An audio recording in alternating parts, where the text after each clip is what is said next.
Nobody likes to be nagged. That moment where it's kind of funny. We don't like to be nagged, but we all nag other people all the time. That time where it's like, well, they said they were going to, they haven't yet. I'm kind of impatient for it to be done. So you go and say, hey, you said you're going to do that thing. Are you going to do it? When are you going to do it?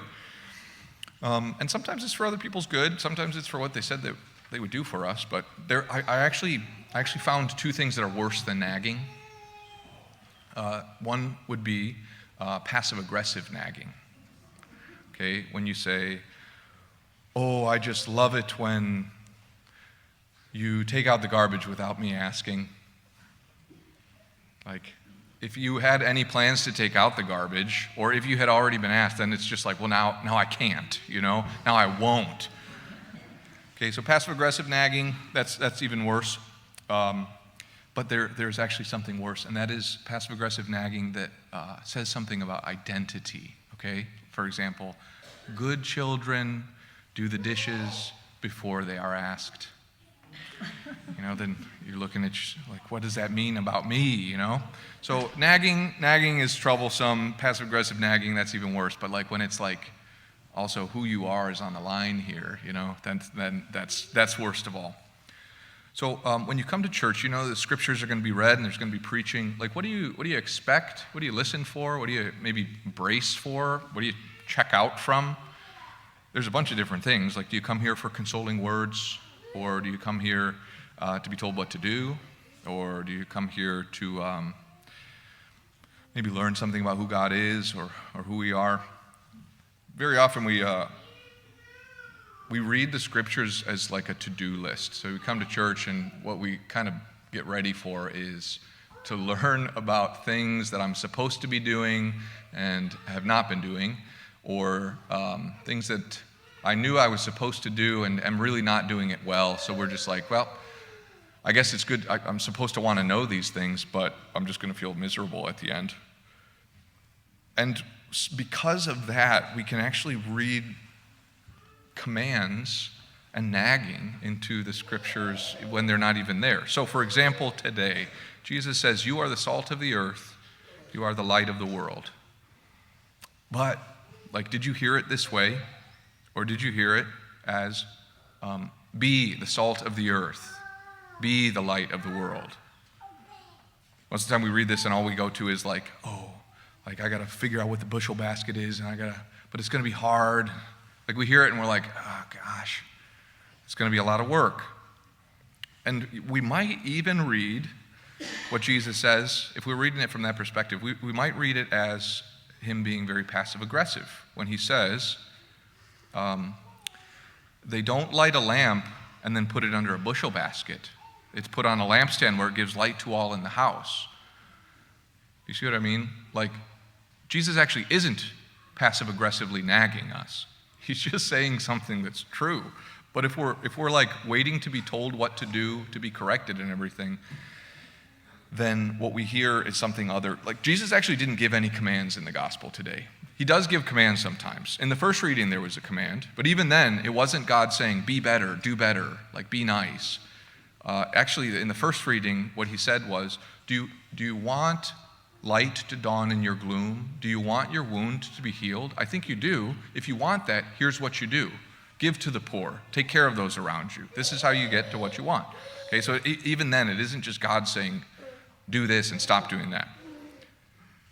It's really a shame when the gospel is reduced to a list of what to do and what not to do. Because then we end up always, we measure our identity by our behavior, okay? And we say, maybe not consciously, but we tend to live like this, and this is a way to live in shame. Until I act rightly, I am less. I should be ashamed. I'm kind of miserable, halfway disciple, until I get my behavior right. Okay, but it actually goes the other way. Let me explain this to you. We talked about how we add commands. We actually we miss some of the actual commands that Jesus gives. Here's one that we never examine our consciences for, never pay attention to, but is an actual command Jesus gives. Matthew chapter 11, he says, learn from me, for I am meek and humble of heart. That is a command. Jesus actually says, do this, learn from me, for I am meek and humble of heart. There's no command in the gospel today because most of the gospel isn't a command. The life of discipleship and the good news of the gospel is not like a list of what to do and what not to do. There are a lot of behavioral implications. We act differently, absolutely. There's the moral law, for sure. But that is not the gospel. That's a consequence of it. It follows from it. But the gospel actually is news. It's the truth about these most important things, about who we are, about who God is, about what this life is about, what matters and what is unimportant, about like the actual way to get what we were made for, what we long for. There's eternal, overwhelming happiness. The gospel it says something about how things are, and so it's meant to change our minds, meant to change our thinking about, like it's supposed to change how we view the world. Okay, so like when Christians have to do difficult things, when we face suffering different than other people, it isn't because Jesus said, go and suffer and don't complain. Okay, sometimes we can view it like that, like, well, I'm a Christian, so I have to be patient and not complain. Instead, like, how do the martyrs go to their deaths? It isn't because they say, well, Jesus said, whatever, I have to suffer and die, but because we believe what Jesus says when he says, suffering and death are not defeat, they are victory. When Jesus says, love is giving of yourself and pouring yourself out and not having and possessing. He doesn't say like, hey, be poor and be happy about it.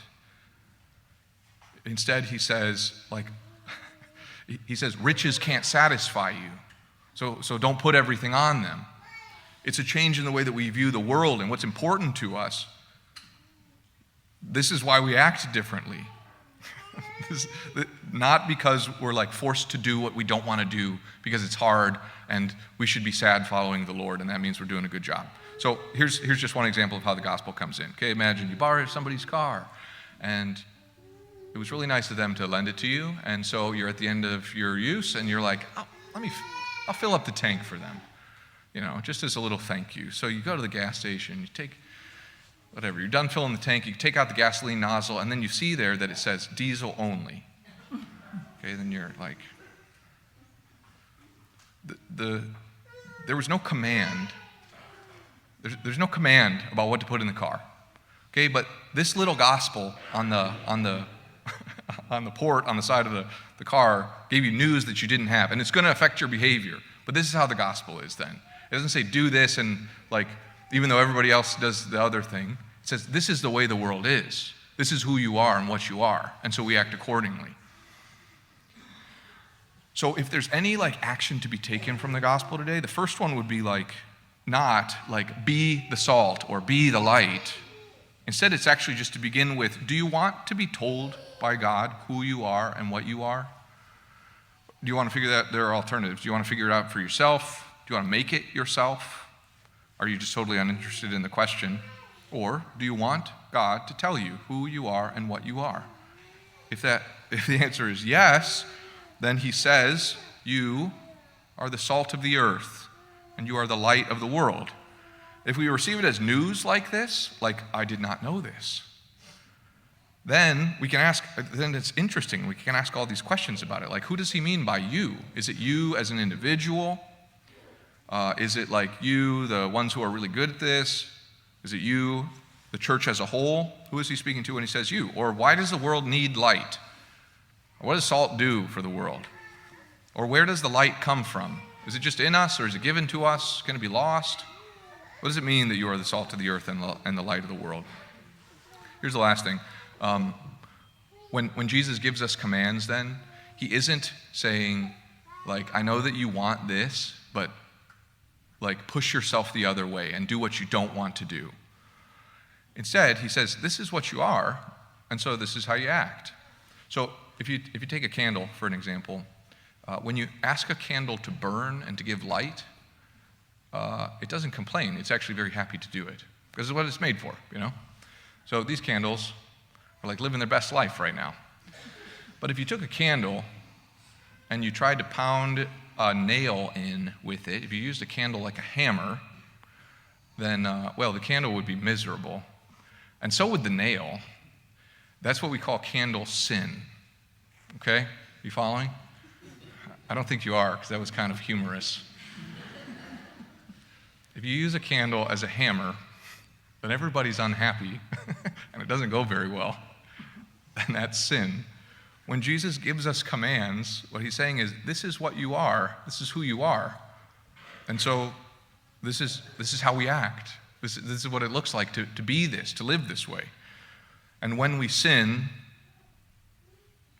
we're not like being true to ourselves and ignoring God. We're being false to ourselves. We're acting like something that we're not. So then, just to go back to the beginning, this is the order that I'm talking about. Most of the time we say behavior tells me what I am, and that often conditions then my relationship with God.